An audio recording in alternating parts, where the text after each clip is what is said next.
Well, I want to welcome all of you this evening to our event this evening. Thank you so much for taking the time to be with us. The students had to be here, but still, thanks for taking the time to be with us. No, it is great to have you join us this evening for an event that is co-sponsored by the Ashbrook Center and CCV out of Columbus. We're delighted to have them join us this evening to help sponsor and organize this event. Appreciate all of your work in making that happen. We are going to be, of course, in a moment, joined by Professor Robbie George of Princeton University. He's going to have some great, interesting things to say, of course. And then we will, after his remarks, have question and answer, as we always do with our colloquia. We'll probably ask a few questions and then invite questions from the students and from all the other guests who are here. To introduce Professor George is Aaron Baer. He is the president of CCV. If you can take a moment to introduce our guests. Thanks, Aaron. Thank you so much, Dr. Sakanga. Thank you, Ashbrook Center, for hosting us here this evening. For those of you who don't know CCV, we are Center for Christian Virtue, based in Columbus, Ohio. We are one of the largest Christian public policy organizations in the Midwest.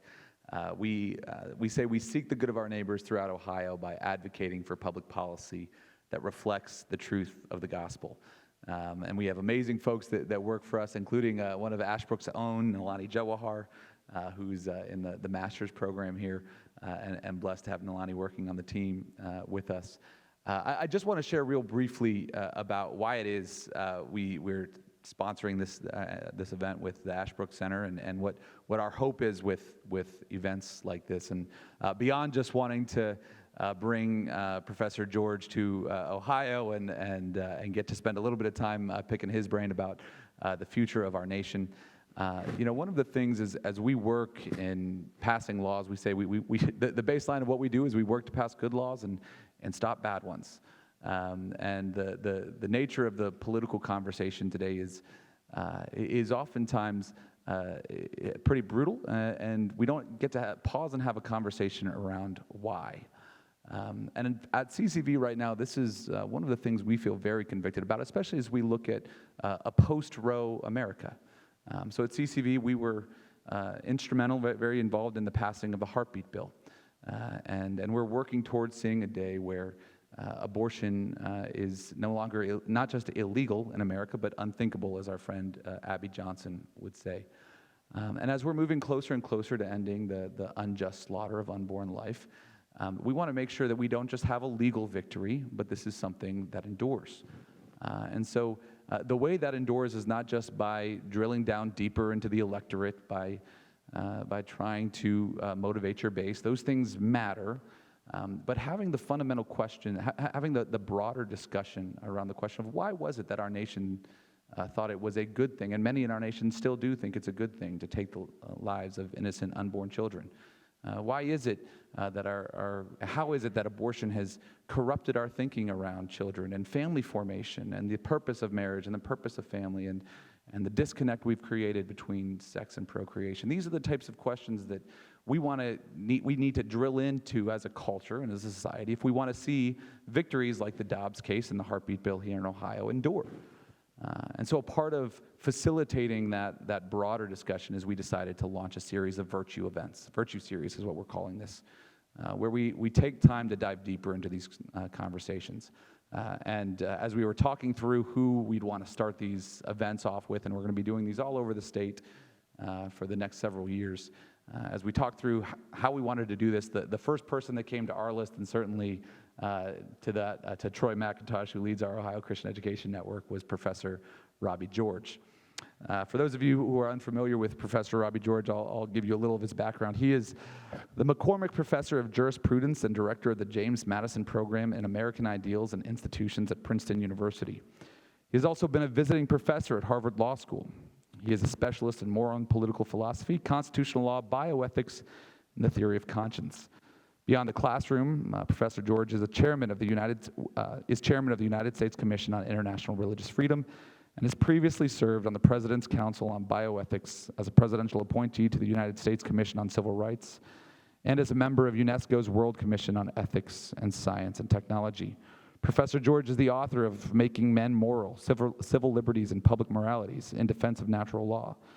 Also, The Clash of Orthodoxies and Conscience and Its Enemies, and a series of other books that you, I'm sure, will be able to find when you look them up on Amazon. I will say, too, maybe my favorite thing about Professor George is, and I will certainly ask him about this when we have our Q&A here after his lecture, is his dear relationship with Professor Cornel West, somebody who could not be further on the other side of the political spectrum than him, but they share a mutual respect for one another, and it really is a rare image in today's culture of folks, of being friends even with folks with very different worldviews than ours. So with that, will you join me in welcoming Professor Robbie George? Thank you. Thank you very much. Thank you. It's such an honor and really a delight to be back at Ashland University and at the Ashbrook Center. I was here many years ago, was welcomed so graciously by the then director, Peter Schramm, and I've wanted to come back for a long time, and I'm so grateful for the opportunity to come back. It has been great to meet new friends and also to get together with some old friends. I had two wonderful surprises, two dear old friends, Tom Minery and Pastor Eric Mounts, show up. I didn't know they were coming, so it put a smile on my face when I saw that they were here. I'm your neighbor. I was born and brought up in the hills of West Virginia. Bluegrass banjo player, came by it honestly. We always looked over at Ohio, especially southern Ohio.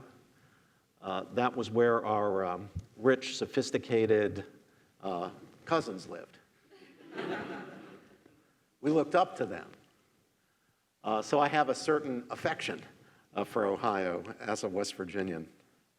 I want to talk with you this evening about self-mastery, academic freedom, and the liberal arts. You're here at Ashland to get a liberal arts education. And I want to reflect with you on the question, why are we doing this? What's the point? What's the purpose? Why are your parents and benefactors spending money to send you to a distinguished institution like this to get a liberal arts education? Well, let me begin by contrasting two radically different visions of liberal arts learning.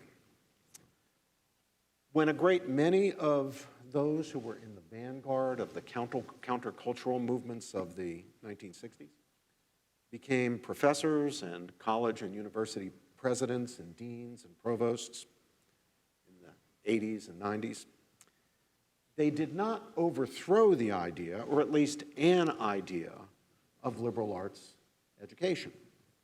In a great many cases, they proclaimed and continue to proclaim themselves true partisans of liberal arts ideals. Now, it's true that many representatives of that generation in positions of influence and authority in the academy today believe that universities should be in the forefront of producing young men and women who will be social activists. More than a few seem to be eager to transform university education into a species of vocational training for aspiring ACLU lawyers or Planned Parenthood volunteers or Black Lives Matter activists or community organizers. There are, indeed, or so I'm told, some colleges and universities that actually offer academic credit for social activism. Others, however, resist the idea that learning should be instrumentalized in this way. They profess allegiance to the traditional, or in any event, a traditional-sounding idea that the point of liberal education is to enrich and even liberate the student learner. That's what's supposed to be liberal about liberal arts learning. It's supposed to convey the knowledge and impart the skills and habits of mind that carry with them a certain profound form of freedom. Now, however traditional this may sound, there's nevertheless a great chasm, I believe an unbridgeable chasm, between the idea of liberal arts education as classically conceived, and I'll explain that in a moment, and the conception sponsored and promoted by some in positions of influence in academic life today. Many academic humanists and social scientists working in contemporary higher education propose as the goal of liberal arts learning liberation, but the question is liberation from what? In their conception, I'll call it the revisionist conception, which I'll contrast with the classical conception. In the revisionist conception, the liberation is liberation from traditional social constraints and norms of morality, the beliefs, principles, structures by which earlier generations of people in America and in the West more generally had been taught to govern their conduct for the sake of personal virtue and the common good. Now, why do they consider this form of liberation desirable? Because they believe that the traditional norms and structures that were so prevalent in an earlier time are actually, in the end, and cannot be but judged to be irrational, lacking in any rational basis, the products of mere prejudice, or at best, mere religious dogma. They are vestiges, they believe, of superstition and phobia that impede people's embracing of their true identities and the free development of their personalities by restricting their capacities to act on their feelings, their sense of who in fact they are. Now, in this context, the purpose of liberal arts learning is to undermine whatever is left of those old norms and structures, and thus to liberate the learner. To accomplish this task, teaching and scholarship are meant to either, one, expose the texts and traditions once regarded as the intellectual treasures of our civilization, the Bible, Plato, St. Augustine, Dante, Aquinas, Chaucer, Austin, Shakespeare, Locke, the authors of the Federalist Papers, as mere works of propaganda, meant to support and reinforce unjust social structures, racist, sexist, classist, homophobic, etc. Or, yet more insidiously, two, to show how those old texts and traditions can be reappropriated to be used as tools to subvert unjust or allegedly unjust, racist, sexist, etc., contemporary social orders. And beyond this, liberal arts learning is meant to enable students to become authentic individuals, people who are, as they say, true to themselves. But here the question I want to put right in the front of your mind is this: what is the self that people are supposed to be true to? What is the self to which the authentic person is true? For partisans of liberationist and identitarian ideology, to be true to oneself is to act on one's feelings and desires, one's internal sense of who one is or wants to be. Indeed, what one fundamentally is, what the self is, what defines the self, what provides the identity, are one's feelings and desires. So authenticity, that is being true to oneself, is understood to consist in doing what you really want to do, being who you feel you really are, in defiance, if necessary, of expectations based on putatively outmoded or unjust moral and social ideas and norms. Now, according to this conception of personal authenticity, whatever impedes one from doing what one wants to do is a mere hang-up, something that holds one back from being one's true self, being true to oneself, being what one or who one truly is. Such impediments, be they religious convictions, moral ideals, or what have you, are to be transcended for the sake of the free and full development of one's personality or identity. The very essence of liberation, as conceived on this view, is transcending hang-ups.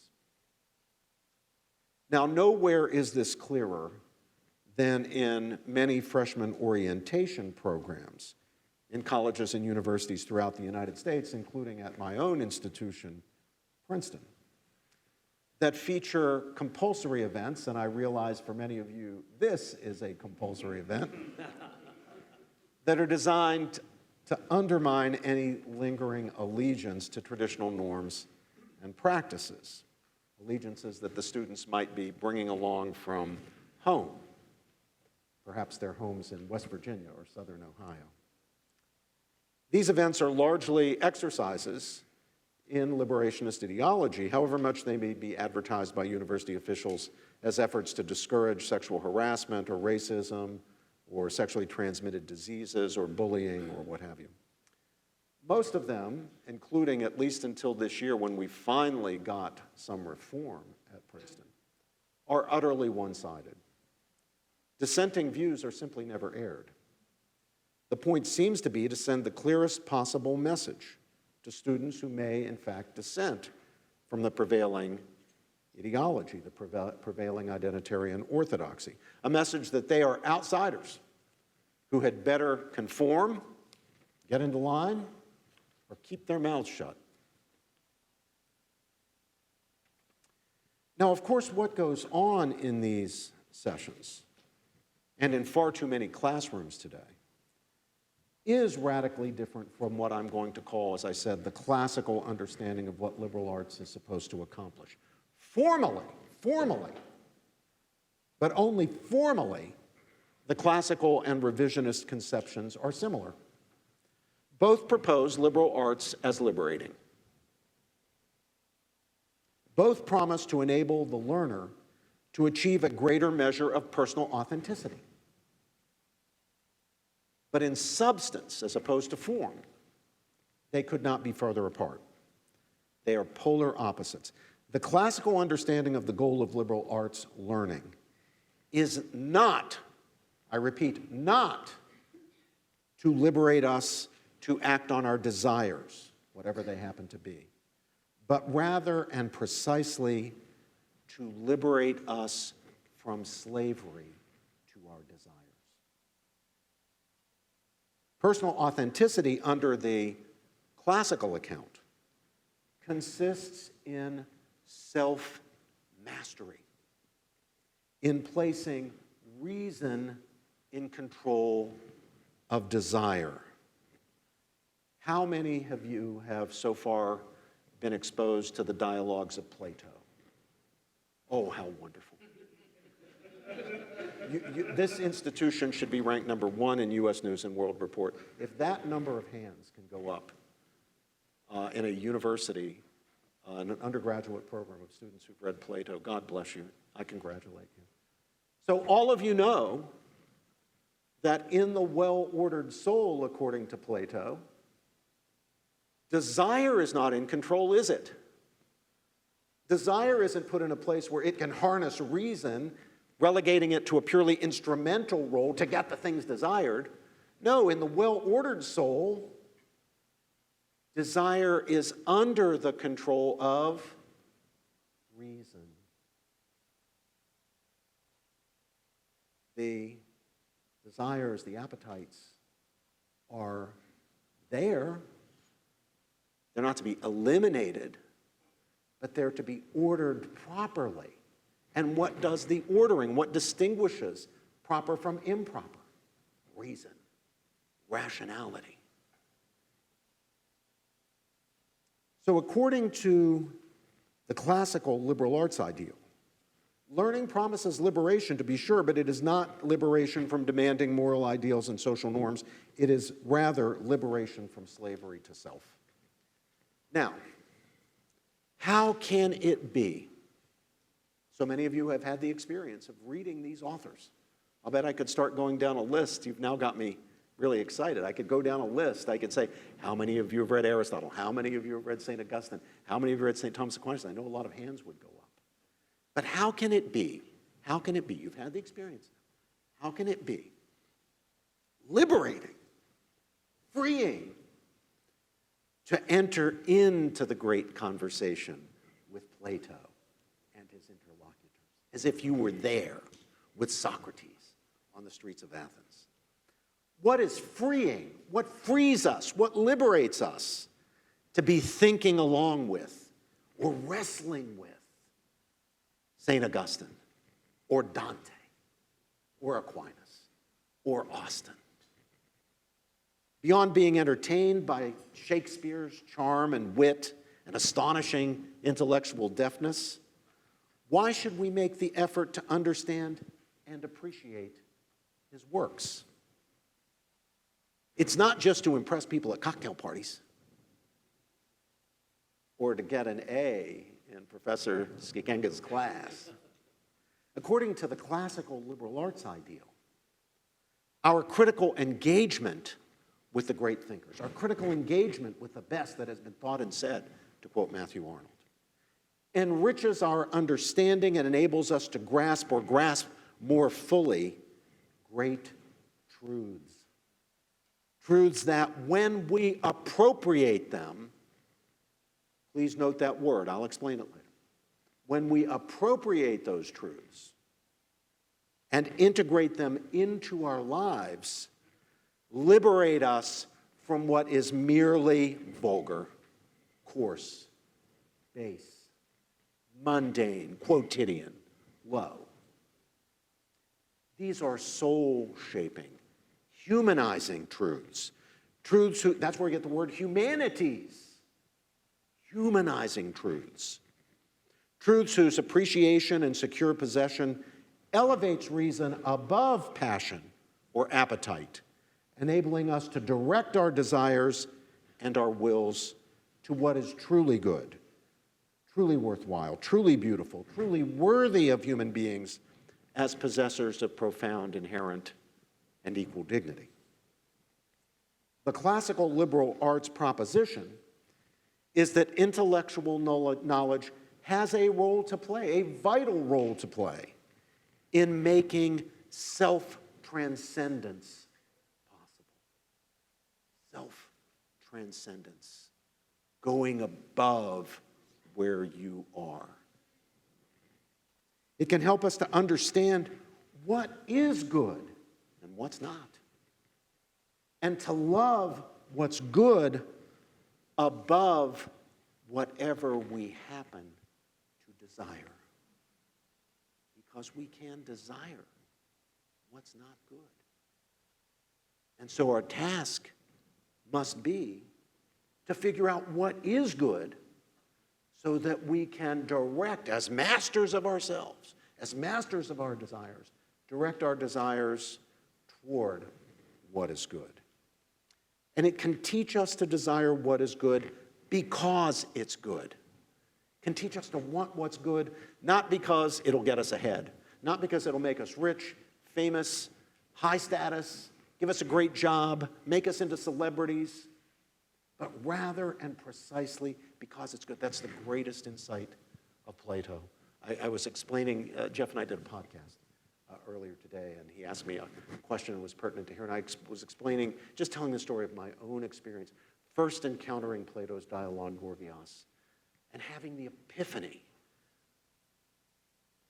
just suddenly seeing that Socrates is right, that the fundamental, most fundamental point of knowledge, of truth-seeking, of dialogue, of discussion, of debate, is not something instrumental and extrinsic to truth, but it's truth itself, understood as desirable, not for something else it gets you, but for its own sake, thus making us masters of ourselves. Now, these contrasting views of what liberal learning is supposed to liberate us from reflect competing understandings of what human beings fundamentally are. This goes all the way down to the question, what is a human being? What is a human person? What philosophers call anthropology, not digging up old bones, but the nature of the human, of our very humanity. And of course, these contrasting views are based not only on different conceptions of what we are as human beings, but also what it is possible for us to become. Can we rise above our desires, whatever they happen to be? Can we truly be masters of ourselves? Can we be fundamentally different from lions and tigers and bears? The lion is hungry. The lion sees the little baby zebra or the little wounded zebra, the zebra with a broken leg. It doesn't deliberate. The lionesses do the hunting, the female lions. The female lion, she doesn't deliberate. Would it be right or wrong to kill the zebra? There's no moral norm that she's capable of apprehending and bringing her desires into line with. She's hungry, she sees the zebra, she attacks, that's it. She is literally the slave to her desires. Are we? Are we fundamentally no different from lions or tigers or bears? The classical conception of the liberal arts is predicated on the belief that we can know the good, we can grasp it with effort, never perfectly, always subject to revision, always subject to critique, but we can still know enough to be able to rise above our desires and get our desires into line with what is truly worthy. So, these contrasting views of what liberal learning is supposed to liberate us from really do reflect different understandings of what we are as human beings and what we can be. Now, I've spoken of the soul-shaping power of truths. But on the revisionist view, to go back to the revisionist view, there neither is nor can be any such thing as a rational soul. Big difference between the two views. Plato believes the human being is or has a rational soul. The whole tradition is predicated on that. There are lots of differences between Plato and Aristotle, including about the soul, relationship of soul and body. Plato's a dualist. Aristotle's a hylomorphist. I can use these terms because I know you've read this stuff. Okay? There are big differences, but a point on which they're fundamentally the same is human beings are rational creatures. We can transcend desires. We have a rational soul. But on the revisionist account, there can be no such thing as a rational soul. There is merely a self. And the self is constituted not by powers of rationality that enable us to know what is humanly good and morally right and direct our desires toward it, whatever they may happen to be at the moment, but rather what defines us are our desires themselves. Reason's role in our conduct, then, is relegated to a purely instrumental status. It cannot tell us what to want. It can only be our tool for figuring out how to get what we want, whatever we happen to want. As David Hume, embracing this view, the 18th century British philosopher David Hume, embracing the idea that what we are fundamentally are soulless selves, articulated the claim. So here's Hume's colorful way of putting it. Reason is and ought only to be the slave of the passions and may pretend to no office other than to serve and obey them. There it is. That captures the basic foundation of the revisionist understanding of liberal arts right there. Reason is and can only be, ought only to be, the slave of the passions and can pretend to no office other than to serve and obey them.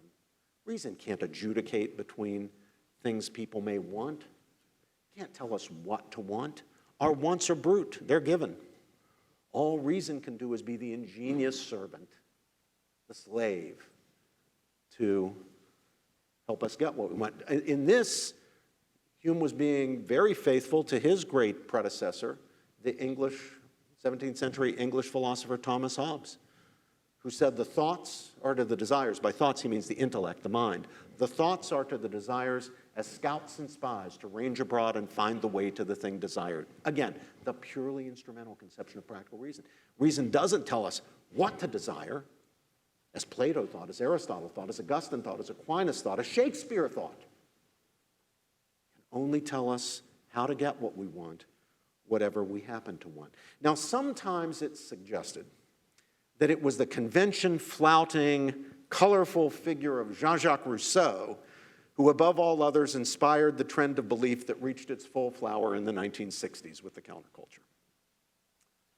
I wonder, though, whether the greater blame or credit, depending on which side of this debate you're on, should fall upon the staid old conservative David Hume, who was not colorful.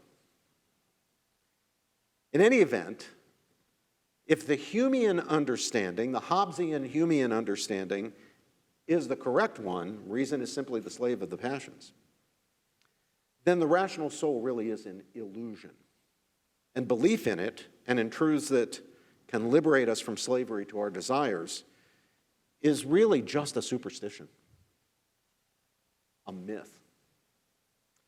Although Hume himself didn't draw the conclusion, human fulfillment, such as it is, would seem to consist not in self-mastery, if all reason can do is tell you how to get what you want, can't adjudicate among desires, not in overcoming desires that run contrary to what reason identifies as good and right, as worthy, as truly human, but rather in freeing ourselves from irrational inhibitions, those hang-ups that impede us from doing as we please, being our true selves, living in line with our feelings. Hence the slogan that will ever stand as a sort of verbal monument to my generation. Eric, you'll remember this. You're nearly as ancient as I am. We were known as the me generation, and the slogan of the me generation was, if it feels good, do it. Now, the true liberal arts ideal rejects the reduction of reason to the status of passions or desires or feelings, ingenious servant. It's an ideal rooted in the conviction that there are human goods and a common good in light of which we have reasons to constrain, to limit, to regulate, even alter our desires. It proposes the study of the great works of the humanities and social sciences with a view to grasping more fully these goods and the reasons they provide, and to understanding them in their wholeness, that is, understanding them integrally. What liberal arts learning offers us is a truly audacious hope. You remember President Obama's book and his oft repeated phrase, the audacity of hope. I love that phrase. I love that concept. But the most audacious of all hopes is the hope that we can truly be masters of ourselves. Self-mastery is the most audacious hope of all. But can it really be true? Or is it just a myth? Is it just a vain hope? What could there be in us, human beings, or about us, that could actually make it possible for human beings to be masters of their desires, feelings, emotions, and passions, and not mere slaves to them, not like lions and tigers and bears? Well, there's only this mysterious thing that Plato's Socrates was so centrally concerned about, and that so many great thinkers and writers of the Western intellectual tradition from Plato forward have sought to understand and teach us about, namely the soul. Soulless selves could have desires and even a certain form of purely instrumental rationality directed toward achieving the efficient satisfaction of desires, but soulless selves could never be masters of their desires. Only by virtue of our rational souls can we exercise the more than merely instrumental form of rationality that enables us, unlike the brute animals, to be masters of our desires and not merely slaves to them. Now, of course, if you believe in such things as reasons, if you believe there can be reasons, the consideration of which has the power to constrain desire, reasons that we have access to in virtue of our intellectual capacities, capacities that are part of an apparatus that is no mere slave of desire but can transcend and master desire. If you believe those things, then what you are looking for, what you're trying to understand and know, are virtues. That's what you want to know. What are the virtues? What are the habits of mind and heart, the traits of character that I should embody, that I should exemplify, if I am to honor the good integrally? Courage, temperance, fortitude, love of truth, all the other virtues that are the conditions of our leading truly human lives, if we are indeed above the brute animals, if we are no mere slaves to our desires. Some years ago, the documentary film producer Michael Pack and the historian biographer Rick Brookhiser visited us at Princeton to offer an advanced viewing of their documentary film on the life of George Washington. Now, some of our students were a bit perplexed when Mr. Brookhiser explained to them that Washington came to be who he was by imagining, projecting a certain ideal character, a truly noble individual, and then trying to emulate that individual. As a young man, the future statesman formed a picture of the kind of person he wanted to be, and then tried to become that person by acting the way he supposed that person would act. He stepped into the role, I'm quoting Rick Brookhiser, he stepped into the role he had designed for himself. He sought to make himself virtuous by ridding himself of wayward desires or passions that would have no place in the character or life of the noble individual he sought to emulate, and by emulating, to become. Now, for someone who believes in, who understands the classical liberal arts ideal and its idea of self-mastery, there's nothing in the least inauthentic about Washington's imagining what a virtuous person would be like and then trying to become such a person by living out the virtues that person would embody. On the contrary, this is an act of the most profound authenticity. Washington sought to be master of himself rather than a slave to desire. What can be more authentic than that? But to some of our students, not all, but it was very interesting. It was a group like this one, just about as many, very similar room. We aired the documentary up on the screen. Some of the students judged Washington's actions there as radically inauthentic. He was play acting, they protested. He wasn't really being himself. He was looking outward, not inward.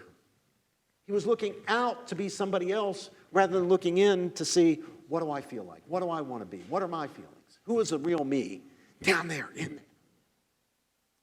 He was trying to live a life, they said, that wasn't his own because he wasn't affirming and following his own feelings and desires. Rather, he was trying to reshape his desires in line with standards drawn from outside himself. Now, not all the students saw things this way, but I think we can explain why some of them did.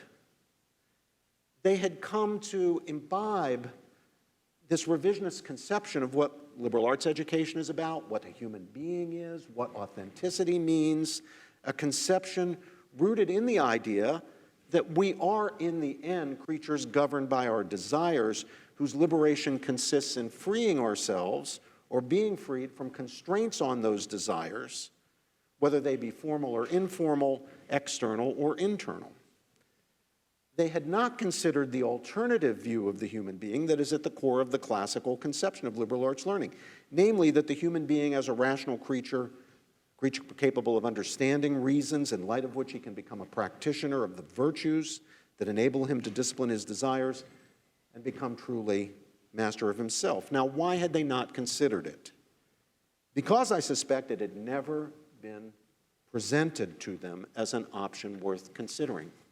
It's that our culture has itself so deeply imbibed the revisionist understanding of this complex set of things that you can go from elementary school to middle school to high school to college to law school or graduate school and on into your profession, not considering and rejecting the classical ideal, but never considering it because nobody told you about it.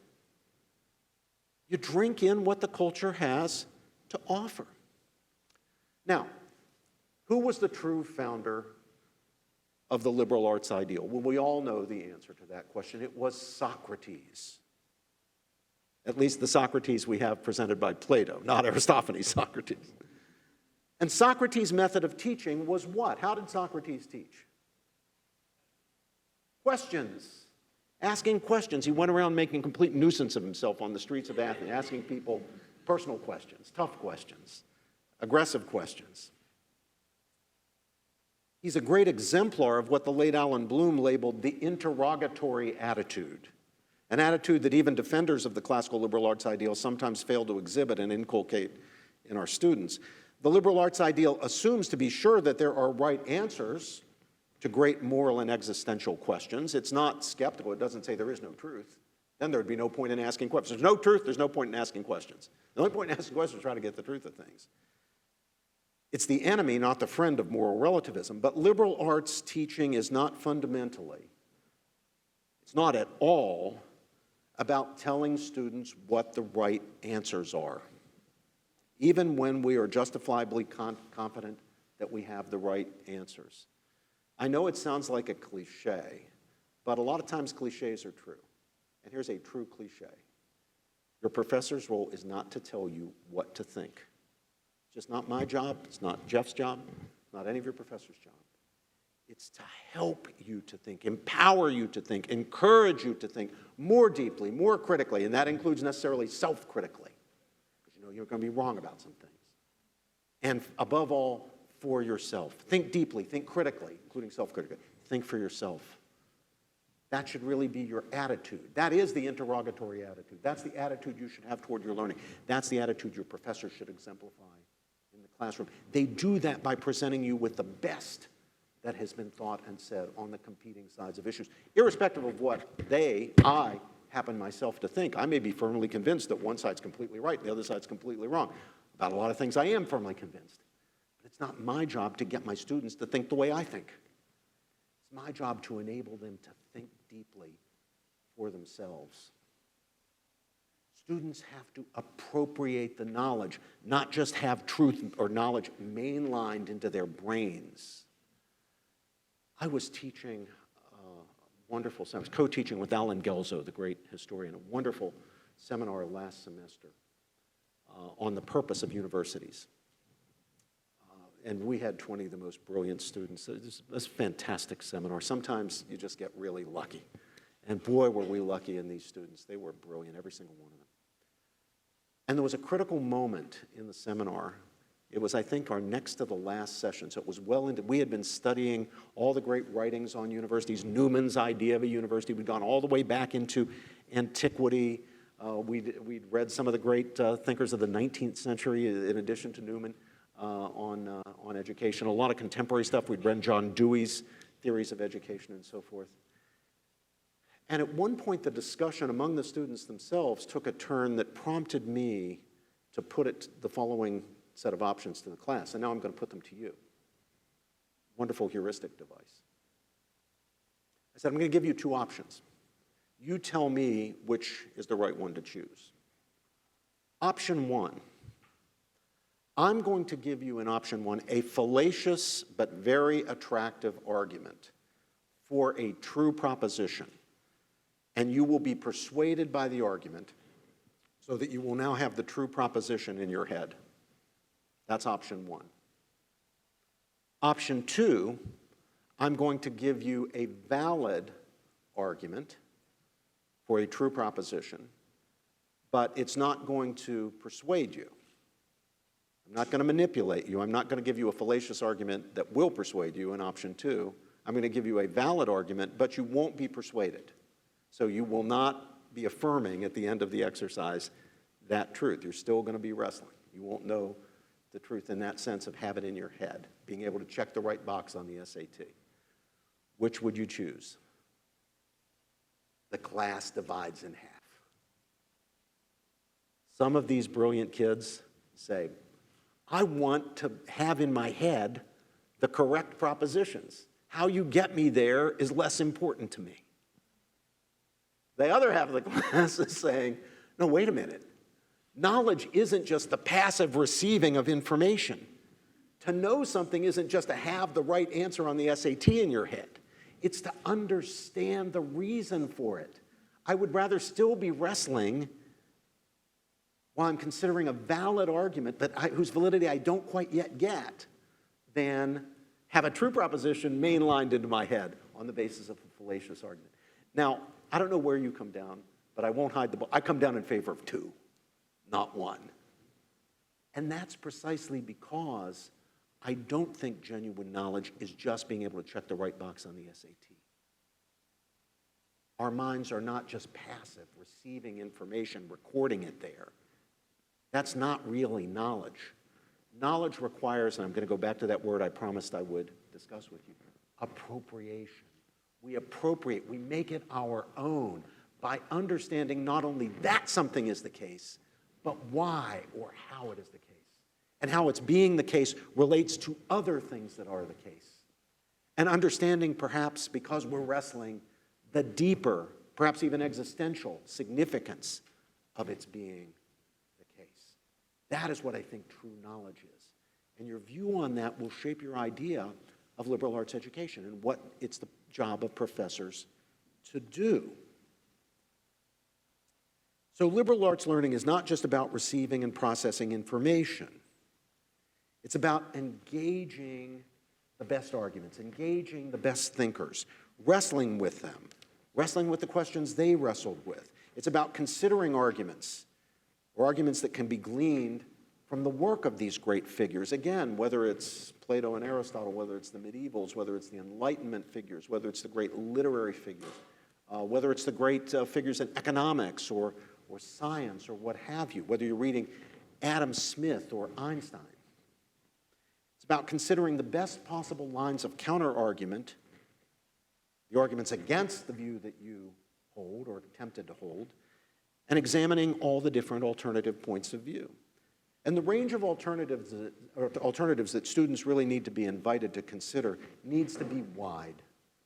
Now, it's not unlimited. We do not have to spend time relitigating whether the earth is flat.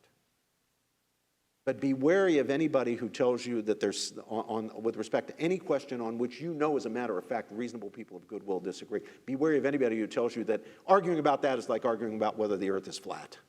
Life is complicated. Questions are hard, especially moral questions, especially political questions, economic questions, historical questions. It's not easy.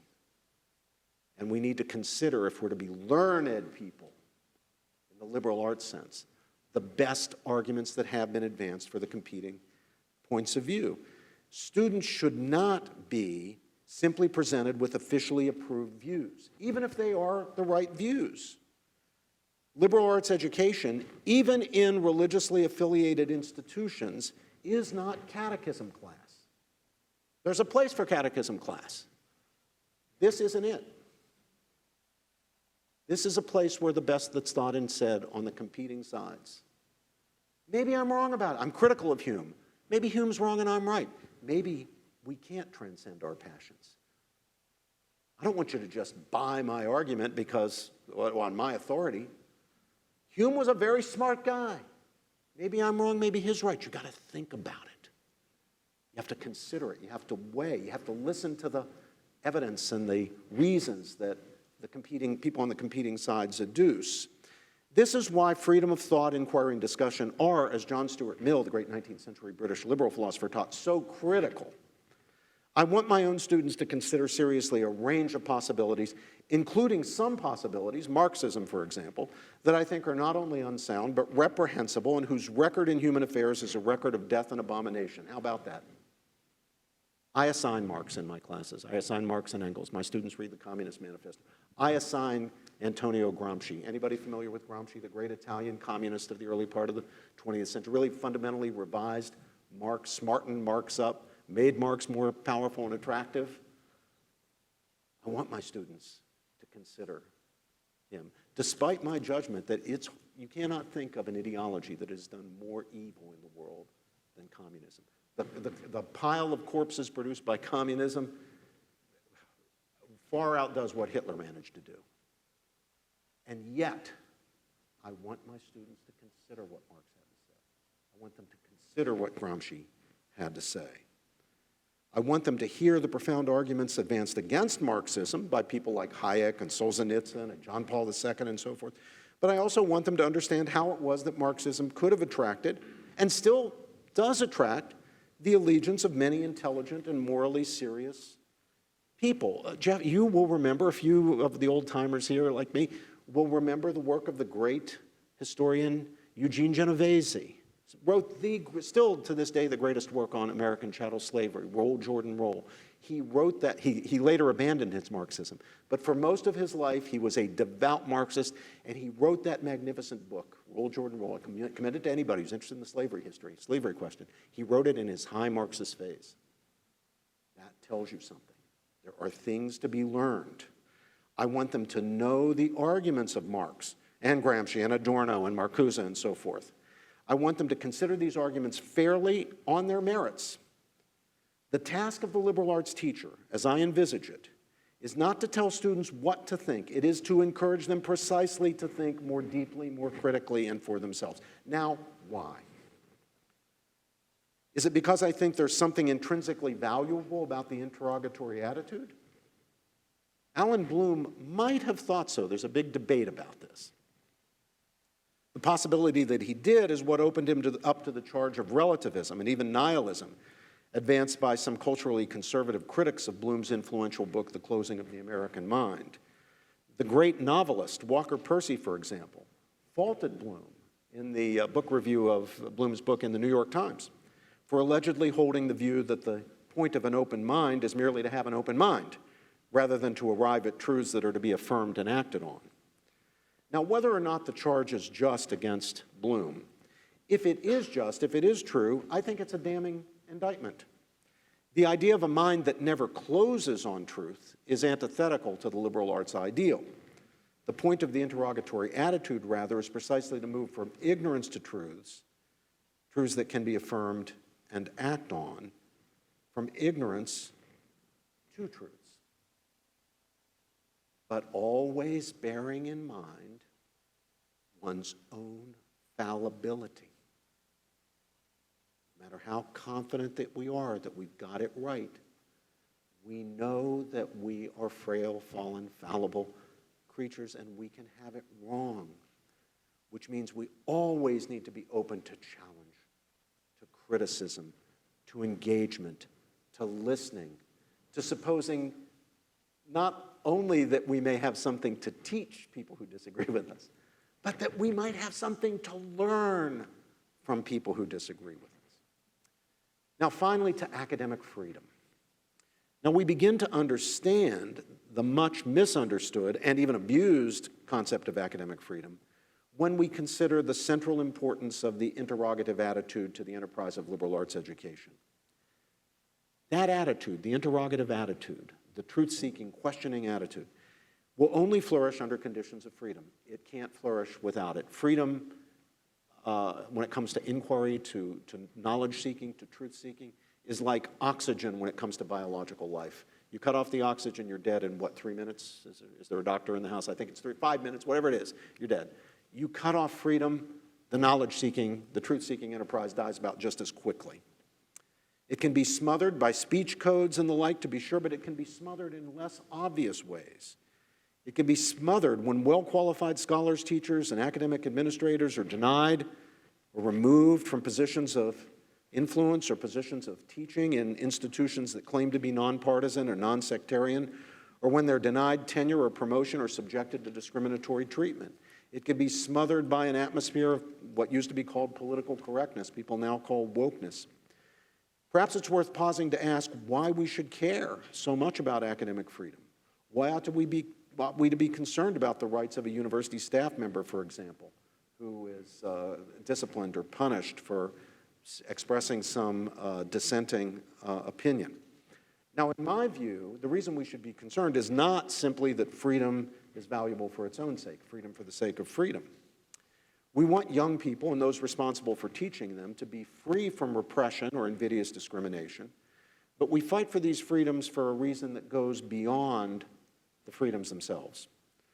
We should fight for these freedoms because we believe that academic freedom is for something profoundly important, namely the intellectual excellence that makes self-mastery possible. We should struggle to restore and maintain intellectual freedom on college campuses so that students and professors can pursue understanding, knowledge, and truth more robustly across the arts and sciences and appropriate the great goods of human intellectual striving more fully into their lives for their benefit and for the benefit of the common good. We should honor academic freedom as a great and indeed indispensable value because it serves the values of understanding, knowledge, and truth that are greater still. Now, although some people have depicted freedom and truth as antithetical, as enemies, in reality they are mutually supportive and indeed dependent on each other. The defense of academic freedom and the interrogatory attitude it serves and supports must implicitly at least appeal to the concept of truth. And any plausible and complete case for academic freedom will present understanding, knowledge, and truth as the intrinsic values and virtues that ground the intelligibility of freedom as something indispensable to their pursuit and meaningful appropriation. On the other side of the question, the overwhelming evidence of history, not to mention the plain evidence under our noses when we examine the contemporary situation in academic life, shows that freedom is as necessary to the intellectual life as oxygen, as I say, oxygen is to bodily life. And this is why Professor West, Cornell West, and I, and a group of others have established the new Academic Freedom Alliance, an alliance of professors across the ideological spectrum, progressives, conservatives, people in the middle, people who are unclassifiable, but who are committed to academic freedom, not because we think freedom is itself the end, but rather because we see freedom as an essential condition of the truth-seeking project, which is indeed the end. Well, we all know academic freedom can't be boundless. The legitimate scope of expression is obviously somewhat narrower in institutions that are founded on stated religious and moral principles than it is at institutions like Princeton that proclaim themselves to be non-sectarian and nonpartisan. But the scope of freedom, even in religious institutions, in my view, I go around to religious institutions. I've been to Yeshiva and Notre Dame and Brigham Young and Wheaton and Baylor and Zaytuna, the new Muslim liberal arts college in California, preaching this little gospel of mine, saying, yeah, you guys stand for something. You're not like Princeton. Princeton says, we don't have any views. We're neutral. You guys have a view. You're Christian, you're Muslim, you're Jewish, you're whatever, you're Catholic, you're Protestant, you're Mormon. We realize that, but still you want to be a university. And as a university, you're going to have to nurture an atmosphere, a culture of freedom so that your students can be truth seekers and your research faculty can be genuine seekers of knowledge. So it must be generous, even in religious institutions. Freedom must be generous. Free inquiry, exploration, experimentation need to be there because they are essential to understanding. Now, even within its legitimate bounds, of course, academic freedom can be abused. Often it is. Academic freedom does not guarantee excellence or even passable scholarship or teaching. Just because a person has academic freedom doesn't mean he's going to do a great job. He might abuse that to do lousy work, to put out what we become used to calling disinformation and misinformation and all that stuff. Yeah, any freedom can be abused, including academic freedom. And sometimes respect for academic freedom insulates abuses from correction. That's true with freedom of speech, that's true with freedom of religion, that's true with freedom of assembly, that's true with every freedom. Why should it be different with academic freedom? You pay a certain price for the goods that recognition and honoring the freedom give you. But again, the lessons of history and our current situation are clear. Repression of academic freedom, far from shielding us from error, undermines the very process of truth-seeking. But now, someone might ask, look, Professor George, there are many truths that we know, we're really confident about, including some moral truths, or from the perspective of a religious believer, some religious truths. Why must we permit other people to deny them, or question them, or criticize them, or sarcastically make fun of them? Why not take the view that error, at least clear error, has no rights? Otherwise, doesn't the defense of academic freedom collapse into the self-stultifying denial of the possibility of truth? Doesn't it make freedom rather than truth the ultimate academic value? Now, I've already mentioned that some partisans of academic freedom misguidedly depict truth as an enemy of freedom. They think to really believe in freedom, we have to deny there's any truth. I say, if we deny there's any truth, then there's no point to academic freedom because there's no point to the academic enterprise at all. If we're not truth-seeking, what is it we're doing? Let's go get respectable jobs selling insurance and stuff, make a little money. They appeal to or presuppose a species of relativism or subjectivism or radical skepticism in defending freedom of inquiry. Now, it's certainly true that one reason for respecting academic freedom is that people can be mistaken about what they regard, even confidently regard, as true.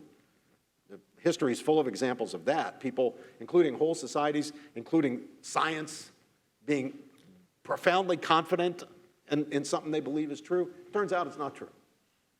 That's a little moral lesson in that, right? We should be humble before that bit of history. Think of all the greatest minds in history who've been wrong about stuff, including important stuff. But I think the possibility of error is actually not the primary or most powerful reason for honoring academic freedom and protecting it even in areas where we feel pretty secure about our knowledge of the truth.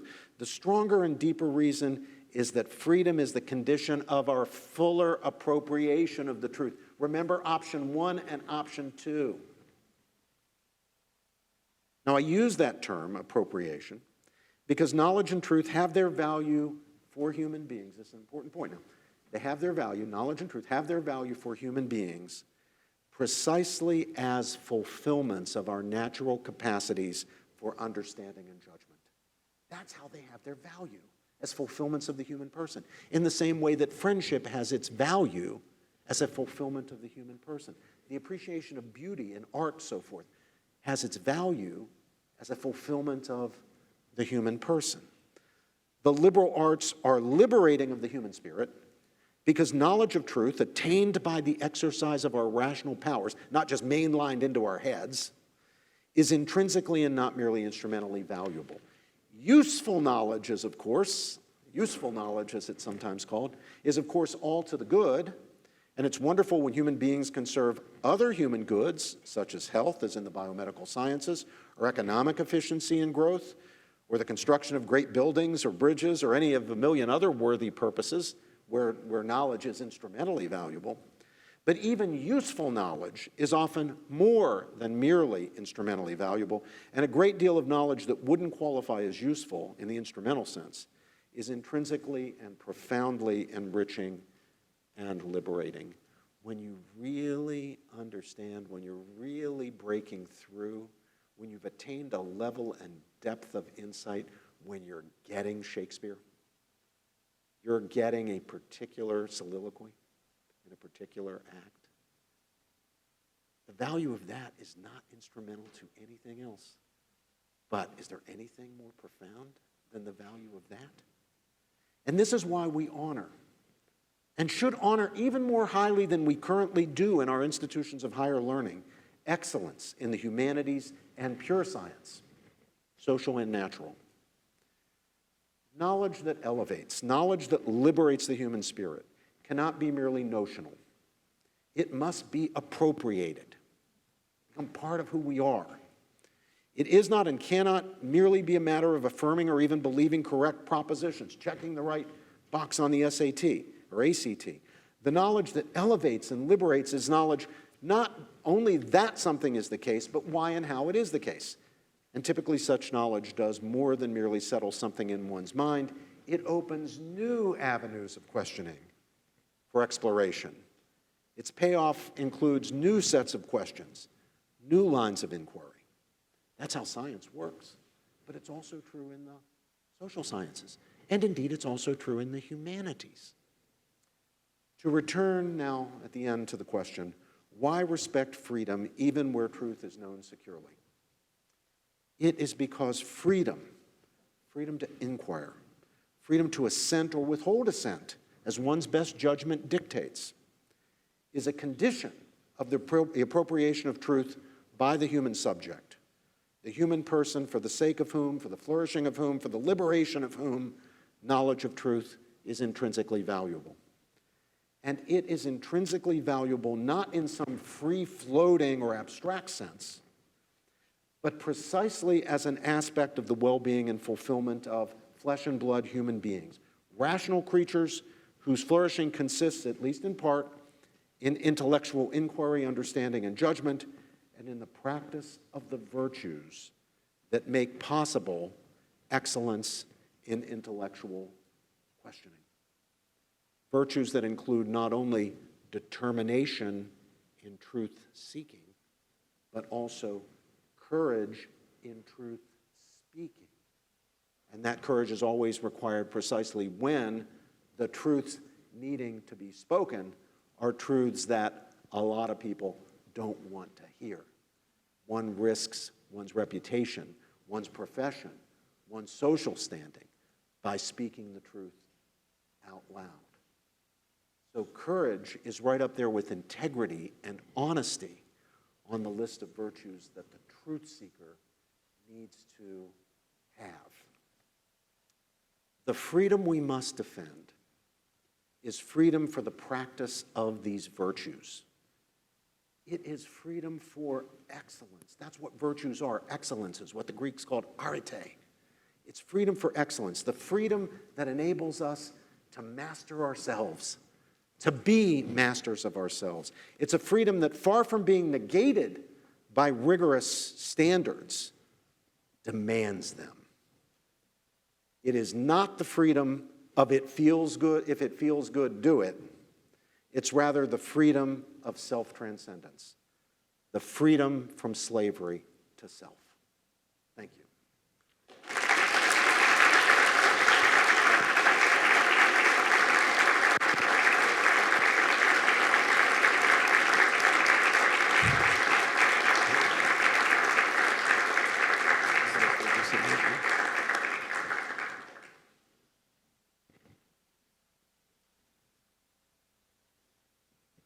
I was struck by one remark that you made, and it provoked this question in my mind. It was great to see all the student hands go up when you asked about Plato. Oh, that was impressive. Yeah, I love that. One of the things we also try to do, though, is, for example, Ashbrook has started a classical theater company, and we put on Shakespeare's Tempest. Last year. We're going to do another work sometime this year. But it made me think about this question. What, in your mind, in the experience of authentic classical liberal arts and liberation, what's the role of experiencing beauty? Whether that beauty is in art or in music or maybe even in science, what's the role of that experience of beauty in liberation? I didn't plant this question, but I have an article coming out in the November issue of Touchstone magazine, which is my very first foray into the philosophy of beauty. I've written about the philosophy of law, political philosophy, ethics, bioethics, but I've never written in aesthetics, and my new article is coming out. So you can read it there. But I'll give you a little foretaste of it. I was assigned this task, and I took it precisely because I hadn't written about the subject, and it's a subject that I had thought a bit about, and I wanted to think it through more. But I started from something of a blank slate. I didn't have any ideas. So it was a new question to me, so I could explore it with no background presuppositions or biases or pre-commitments of any type. And I concluded that the value of beauty, which of course is a transcendental along with truth, goodness, and holiness. The value of beauty is that it inspires us, and it inspires us to aspire to be greater than we are. It inspires us to aspire to the things that really matter. And in thinking it through, it helped me to understand why it has always been the case, at least until our own poor struggling times, that certain types of architecture, certain types of buildings, buildings for certain purposes, were deliberately and at great expense, often to people who didn't have much money, made to be beautiful. The cathedral at Chartres. I don't know if, has anybody been to the cathedral at Chartres? Yes. So you know, right? All of you at some time in your life see the cathedral. It is the most beautiful cathedral in the world, the most beautiful religious house in the world. Now, why did poor medieval people, they were not rich, contributing their little farthings and their labor, working on details in some cases that no one would really ever see because they're so high up. Why would they do this? And it's because they understood that beauty inspires us to greatness. It inspires us to aspire to higher things. It literally elevates us. And that's true whether the buildings are the Gothic medieval towers or the Romanesque types of buildings. Where, in addition to religious houses, historically, have people gone out of their way at great expense to make buildings beautiful? Colleges, exactly. Whoever got, was it you? Somebody got the right, you. Colleges and universities, why? Because, in the words of the Wizard of Oz, these are places where we send our young men and women to think great thoughts.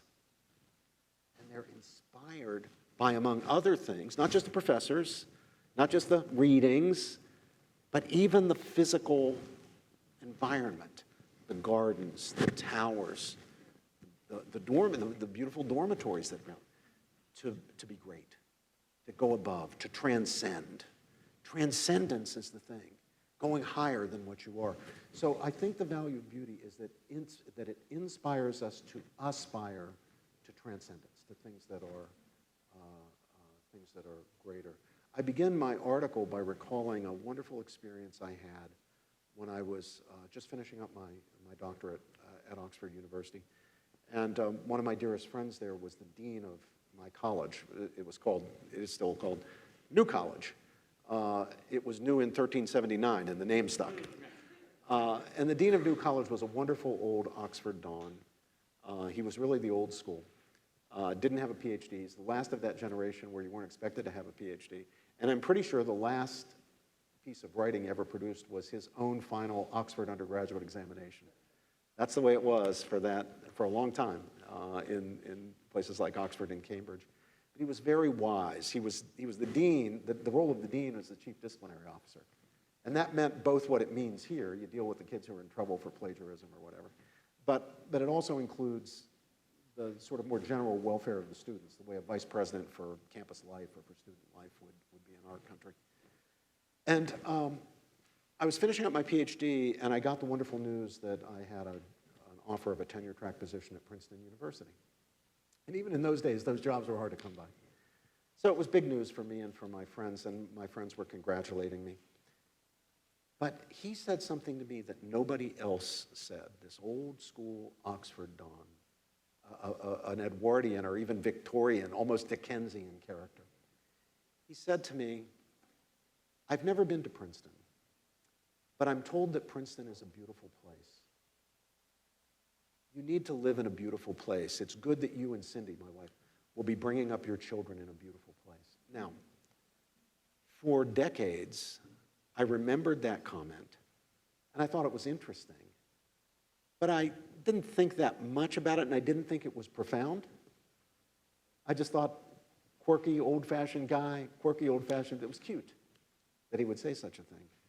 Now I realize it was profound wisdom. He's right. Hold everything else constant. safety, quality of schools, everything else. You can bring up your kids in a beautiful place or an ugly place. Where do you want to bring up your kids? In a beautiful place. And for reasons that go beyond probably just, well, it's kind of nicer, you know, to be in a beautiful place. But you realize that there is something inspiring about natural beauty, about beautiful art, about beautiful form, about beautiful architecture, about beautiful poetry. It is elevating. And I think that's fundamentally the point. My friend Cornel West is way ahead of me on this. You know, for many years we were teaching together when I would talk about the importance of goodness and truth and holiness, and he would always add, and beauty. Because it didn't come onto my list because I just wasn't attuned to that. I thought beauty was just a nice thing. Of course, we appreciate it. I didn't realize its existential significance for us. And then it made me recall, when I was doing this article, that profoundly wise statement by that wonderful old Oxford character. And we're going to ask a few questions up here, and then we're going to open it up for you all to be able to ask some questions. So as we're going, please be thinking of questions that you would have for Professor George. I want to go back to a comment you made that I think actually gets to the question, though, of, in our modern context, is liberal arts education possible? Is it doable? When you said, you know, of course there's, you know, some things that we don't need to debate, like, is the earth flat?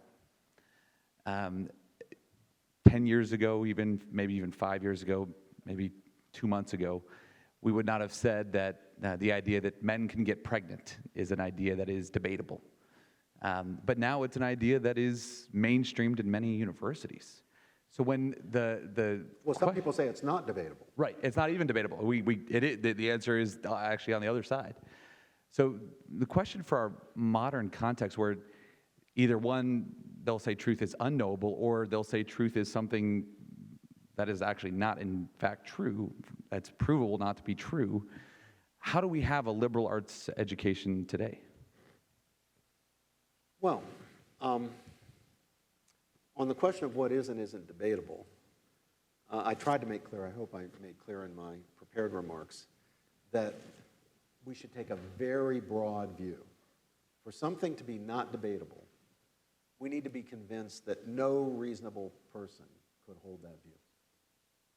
If a reasonable person can hold that view, no matter how crazy you think it is, let's debate it. Let's hear what's to be said on this side, and let's hear what's to be said on that side. So to some extent, this is an empirical question, akin to the question, you may have heard this old story, about the sociologist. He's doing work on the sociology of religion. And he's visiting New England, and he's up in Maine, and he's interviewing the country people up there in Maine. And so he approaches a farmhouse, and there's a Maine farmer there, and he says, "Sir, I'm a sociologist, and I'm doing some work on the sociology of religion down at the State University, and I'm interviewing people about religion, and I wondered, sir, whether you believe in infant baptism." And the farmer said, "Oh, yes, I've seen it done."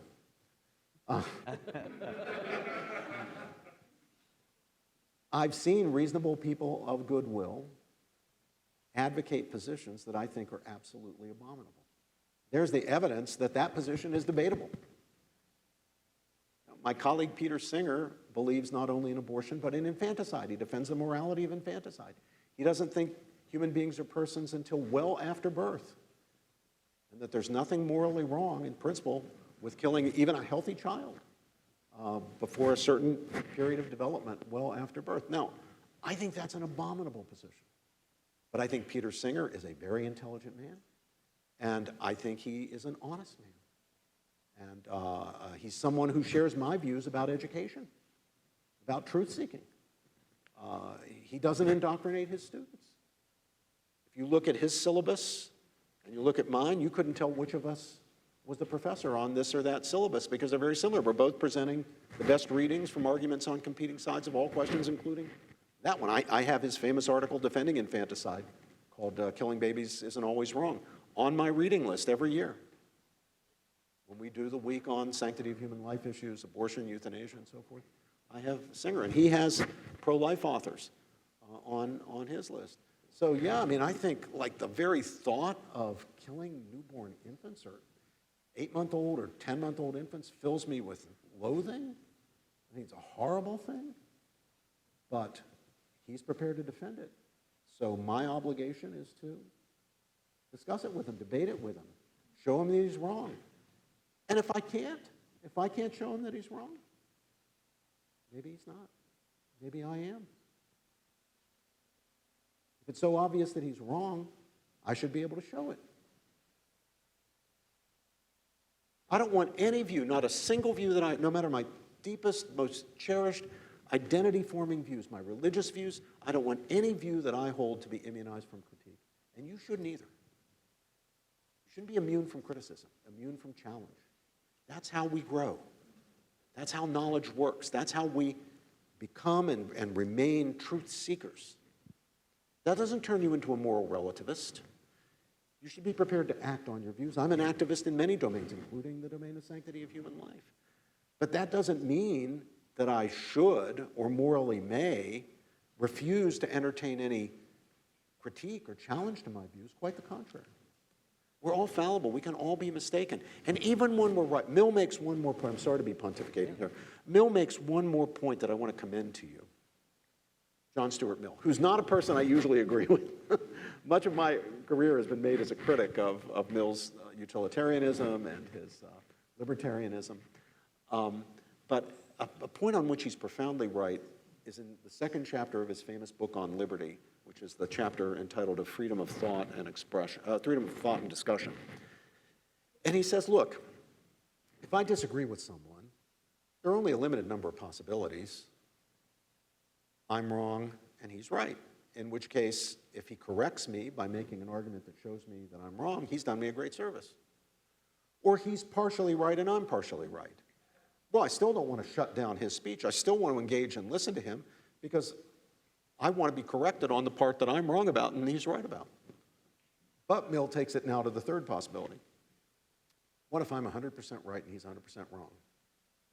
Mill says I still should listen to him and allow myself to be challenged by him and to consider his reasons for coming to a different conclusion from mine, an incorrect conclusion, because it will deepen my understanding of why I'm right, my understanding of the truth of the matter, to get me beyond just checking the box, but to really a deeper understanding of the truth.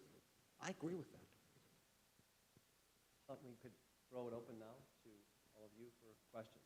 There's one right there.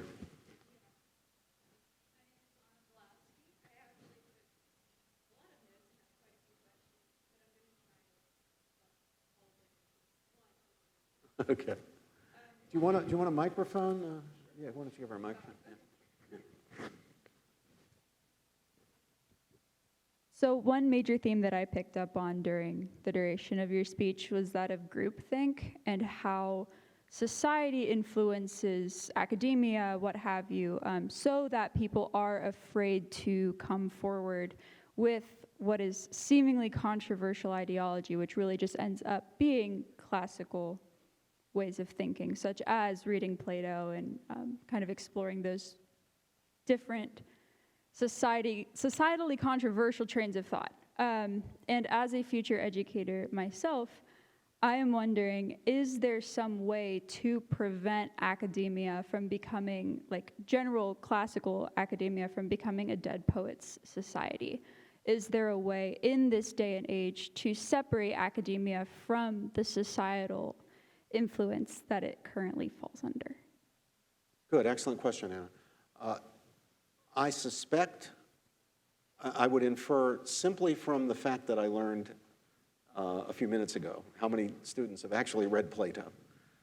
I'm going to guess that the groupthink problem isn't nearly as severe. You may have it on your campus, but my guess is it couldn't be nearly as severe as it is at down the street at Oberlin, for example. Or at Brown, or at Yale, or alas, to some extent, although we're not as bad as some other places, at Princeton. Where it is set in, it's really hard to dislodge because anybody who questions it is branded a heretic and often suffers social as well as professional consequences. Although the good news, as I said to Jeff during our podcast today, although the good news is that if somebody shows some courage, it inspires other people because courage is contagious. The bad news is that cowardice is contagious too. And at these places, once the groupthink sets in, people are trembling and cowering, and a lot of cowardice is on display, and that's contagious too. I think what it takes to break it are courageous people who set examples, who show that the emperor has no clothes, who are willing to stand up and make the argument and take the slings and arrows that come when you challenge the orthodoxy. And if you do that, you have done a great service to your institution, even if you're wrong and the campus dogmas just happen to have gotten this one right, because you've made people think, you've broken the groupthink. You're going to enable people to appropriate truth because you're forcing them to think. And as a future educator, your whole role is going to be to encourage people to think more deeply, more critically, and for themselves. Now, we do that differently at different stages. I'm a professor at a university, so I'm exposing my students to radically opposed opinions, entirely different perspectives and worldviews. You can't do that with second graders. It doesn't work that way. But even if you're a second grade teacher or a fifth grade teacher, you're still working with students to form their intellects and their characters when it comes to intellectual matters, such that in just a few short years, that short amount of years from, say, fifth grade to college, they are ready to tackle a situation where they have to think for themselves. Is Hume right or is Aristotle right? Is Nietzsche right or is Plato right? Is Christianity true or is atheism true? Should I be a political progressive? Should I be a political conservative? Should I be something else? If you do your job correctly, even as a second grade or a fifth grade teacher, you're going to be preparing the ground, fertilizing the soil, getting everything ready to bring those kids to a point under someone else's tutelage down the line that they will be able to be critical thinkers, self-critics, true learners, appropriating knowledge, getting beyond just checking the right box on the SAT. Teaching is a really, really noble profession, really noble. I'm going to offend my friend Eric Mounts by saying it may even be more noble than the pastorate. The noblest thing about the pastorate is that the pastors teach. And it's a blasphemy for a teacher to engage in the corrupt practice of indoctrination. Because as I said in my conversation with Jeff, indoctrination is not only not education, it's the very antithesis of education. It shuts down thinking when the whole point of education is to open us to thinking. End of sermon. How'd I do, Pastor? Good.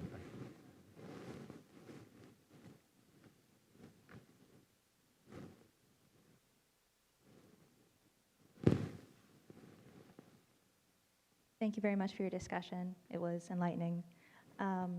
So my question is, I know many students of color, my generation, my age, maybe even the generation a little bit older than mine, the millennial generation, sadly and erroneously, they see the classical liberal arts as the ideas of white men, the ideas that belong solely to Europe. Now, I don't think this is correct, but I'm pretty sure you have encountered these ideas before. And so in that regard, I wanted to ask, how do you demonstrate to your students of color, to people of different ethnicities and different cultures, be they from the US, be they from abroad, how the classical tradition of pursuing truth is also for them? They also have a stake in this. Thank you. Well, with any student of any color, any race, any ethnicity, any religion, if you can get them into the texts, if you can lure them into the text, get them reading the Apology, get them reading the Nicomachean, get them reading Augustine's Confession. At that point, the job is accomplished because those authors speak for themselves. They become self-validating. The challenge is to get them to open the books, open the text, and not to write it off on some ideological basis as being, the product of white supremacy or racism or what have you. I always get a kick out of people writing off St. Augustine as a white supremacist. Where did St. Augustine come from? Africa, yeah, okay. Yeah. Will someone inform some of my colleagues at Princeton that St. Augustine came from Africa?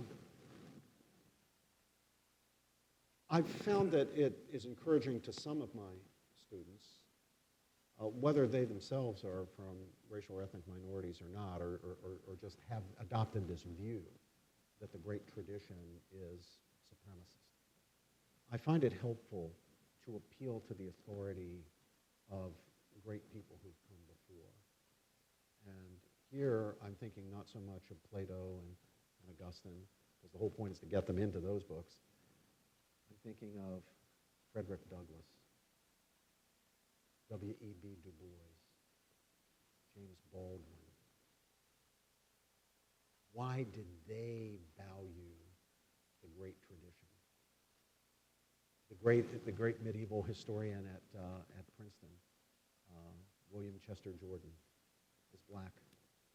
Why does he devote himself with such determination and so fruitfully and so brilliantly to the medieval European tradition?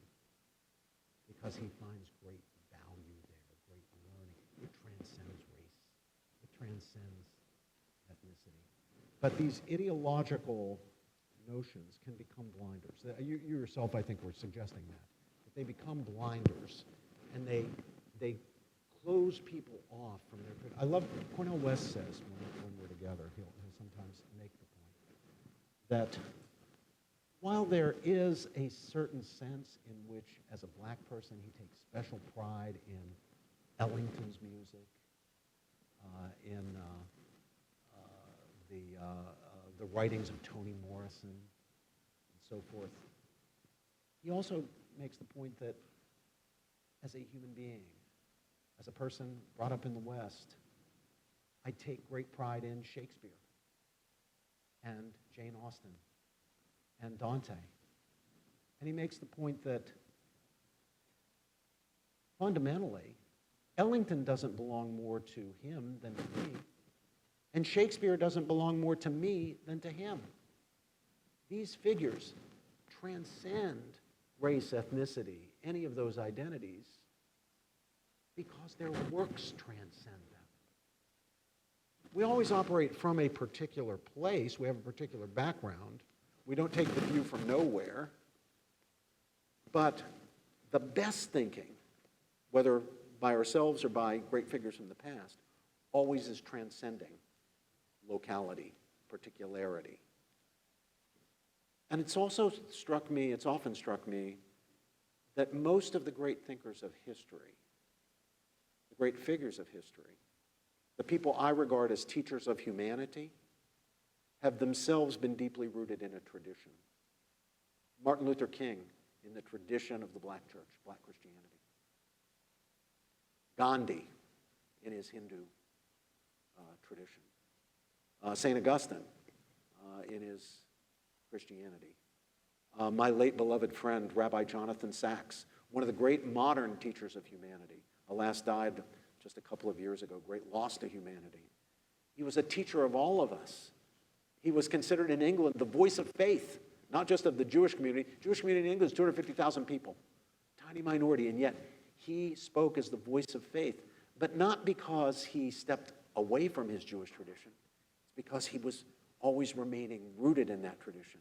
It was those deep roots that enabled him to transcend, in a certain sense, the tradition and become the voice of faith for the entire country.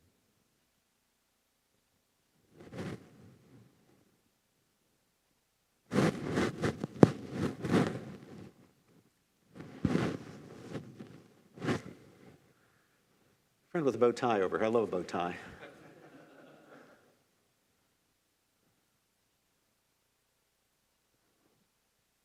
Hi there, my name is Raymond Ye.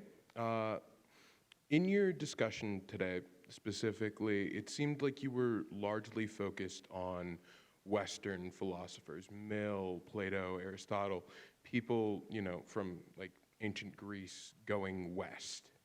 And I was curious, both as somebody interested in philosophy and also a political science major, do you think that there's a place for Eastern philosophy as well? Yeah. Like Arab philosophy, East Asian philosophy, like Indian philosophy? Absolutely. Arab philosophy in particular, I think, is relevant to the work of somebody like me. The great Christian and Jewish medieval thinkers were themselves in dialogue and often drawing on the Islamic medieval philosophers. That's a very important tradition that I think the Western philosophical tradition needs to reappropriate. Now, part of the reason that it hasn't been reappropriated in academic philosophy is that modern academic philosophy has undervalued the contributions of medieval philosophy, seen it as simply a museum piece, when actually it's a living tradition. We have so much to learn about the actual questions that philosophers wrestle with, whether in epistemology, in cognitional theory, in ethics and aesthetics, much to learn from the medievals. But it's only when we realize, as an academic discipline, that we have much to learn from the medievals, that it will dawn on us that, hey, you know what? Some of the most influential medievals, those who were influencing the Christian and Jewish medieval thinkers, people like Maimonides and Aquinas, were the Muslims. So I think that's an important mine that's got a lot of ore in it that hasn't been mined yet. Now, I know a lot less about the Eastern traditions. I've read a bit about Confucianism, and when I was an undergraduate, I had the wonderful experience of studying the Theravada Buddhist tradition in some considerable depth, and the real blessing of being able to study it with a monk. He was the abbot of the famous monastery, the big monastery in Chiang Mai, Thailand.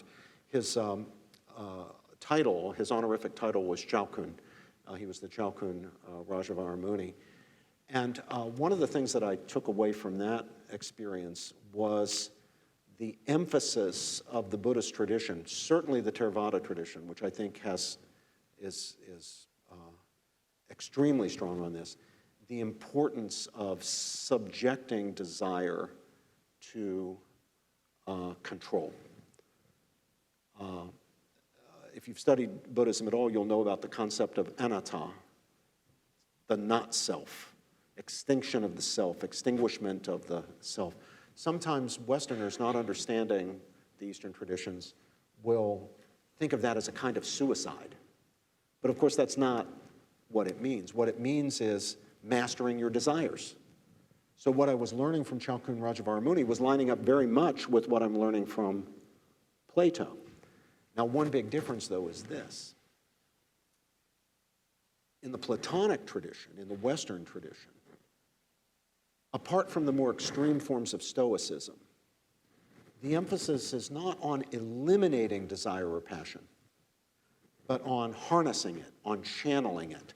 So it's under the control, under the direction of reason, and now our passions are directed to what is good.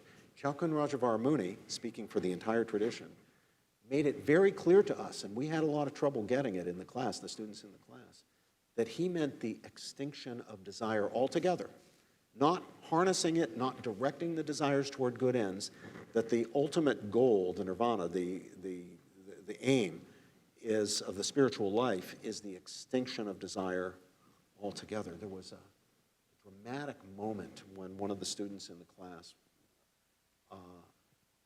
said to him, Chao Kun, now when you talk about the need to eliminate desire and passion, you don't mean the eliminating of good passions. For example, the passion for justice. We should all have the passion for justice. And Chao Kun Rajavaramuni looked at her, and this shocked the whole class, and he said, oh, no. All passion must be eliminated. All passion. All passion. Now, there's a significant, this is a great tradition, and there's a significant difference between that tradition and even those traditions in the West that do concern themselves with getting passion under control. So I think the dialogue between the Western and Eastern traditions when it comes to something like that is really a fruitful place to go. So I would love more of that kind of discussion, to replicate what was happening in that classroom on a larger scale.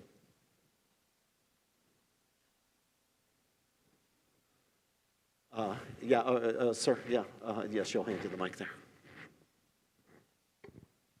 Hi, I'm Heath Johnson. I just wanted to ask you, I guess, just a hypothetical question. So, if based off of what you were saying about the reorganizing of the soul, The what? with the reorganizing of the soul and the reordering of the soul, Of the soul. and how Aristotle states that it's human nature to pursue more knowledge and pursue enhancing reason through the city. Does the cost or the increasing cost of liberal education restrict human nature's urge to increase reason? And if so, is that right and or just? And do you think we truly have academic freedom unless we have free liberal education? Well, I don't think anything's for free. The economists say there's no such thing as a free lunch, and they're right. The question is who's going to pay for it, how are we going to pay for it, and what's the just, fair, equitable way of paying for it? What should we consider social goods? What should we consider best served by private initiative? And reasonable people disagree about that. I've got a view, but my view's worth the price you're now paying for it. But this much I will say. I think liberal arts learning is good for everybody, not just for the cognitive elite. So I get a little nervous and unhappy when I hear politicians say, although it's literally true, it still worries me when they go out of their way to say, you know, we're pushing everybody into college, and not everybody belongs in college. Or when they say, colleges are charging people these large sums of money for useless degrees in the humanities. There's no more useful degree than a degree in philosophy or English literature when it comes to leading a human life. And I want that opportunity for humanistic learning to be available to everybody, even students who don't go to college. I think by at least the last 2 years in high school, there should be at least some opportunities for all students, even those who are not performing at the high level and even those who aren't going to college, for some engagement with great thinkers. I think people are capable of that. It's not just some cognitive elite that's going to go to Yale. People are capable of that, and I think it's good for people, and I think it's important for people to do that. So I'm preaching that gospel to the educators who are going to do secondary education, administrators and school boards and things like that. Even if you're going to go into the trades, you're going to go into plumbing and electricity and so forth, which are great jobs these days. In high school, you should read Hawthorne. You should read Jane Austen. At least one of the books by one of the Brontes. And you know what? While there are some high school students who are just not able to do something like Plato's Apology, that's a very small percentage. 90+% of high school students, even those in the, by definition, if it's 90%, those in the bottom of near the bottom of the class, can read and understand Plato's Apology. Why not give them the opportunity to do that with a teacher who can help them to get it? They've got to think about the great questions of the meaning of life. That just isn't for professional people like me who do it, professional philosophers, or even people who go to college. Those great questions in life are the great questions for everybody. So if there's knowledge out there produced by great figures like Plato or St. Augustine, or the Reformation figures, the Enlightenment figures, or whoever, the Renaissance, let's try to make at least some of that available to all our students. And I would like to see the renewal, the new flourishing, the renaissance of liberal arts education in liberal arts colleges. What I see when I go around the country, and part of this is just the pressure of economics, is that once great historical liberal arts education institutions are becoming trade schools. The students are majoring in non-liberal arts subjects. They're perfectly legitimate. If that's what you want to do, that's fine. I'm not criticizing that. But if you're more or less forced into it because of economic circumstances and you don't have the realistic option of the humanities or social sciences or pure science, natural sciences, that's a terrible shame.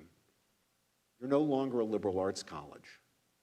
You've really kind of become a glorified trade school. And I know that some colleges are moving in that direction, eliminating whole department. Howard has eliminated its classics department.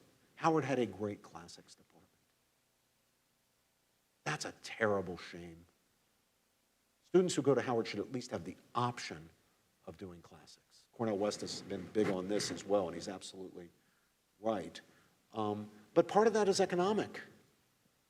You know, the colleges are under a lot of stress, and you don't have a lot of students who want to do classics because they don't think that they'll get the payoff for the amount of money their parents or benefactors are putting into the education. Or often they're under pressure from parents or benefactors not to major in something, quote, impractical like classics or philosophy or English literature or religion or history, but to do computer science. It's great. If you're in computer science, I'm not criticizing you. If it's your love, follow what you love, study what you love in college. That's the most important thing. But it's a shame if you're pushed into it because the economic realities mean you can't afford to study what you really love, which might be anthropology, or it might be comparative literature or something like that. So what I would like to do is think about how we can, working both with the institutions and when it comes to economic policy, how can we best incentivize institutions and people to value true liberal arts education for this generation of young men and women. That's my goal.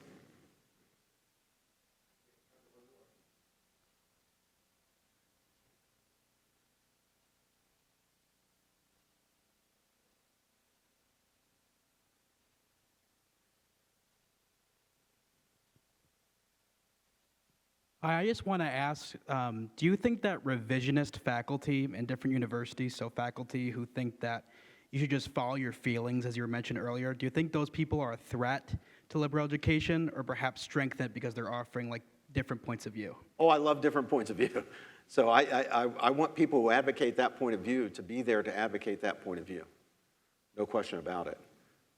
But in this big debate about what direction institutions should go, should they move in the classical or the revisionist direction? I have a view about that. They should move in the classical direction, not the revisionist direction.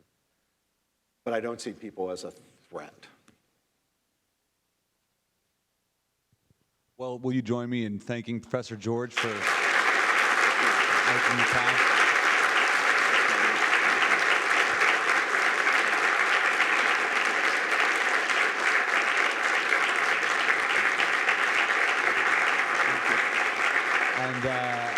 And thank you to the Ashbrook Center for hosting us. Thanks again for everyone being gracious with your time. Again, if for students, if you all are interested in getting more involved in public policy or interested in more events like this, be sure, I know we had the sign-up sheets going around, or you can just harass Nalani when she's walking around campus here for more information on Center for Christian Virtue. But we're grateful for you being here, and we'll be back again soon.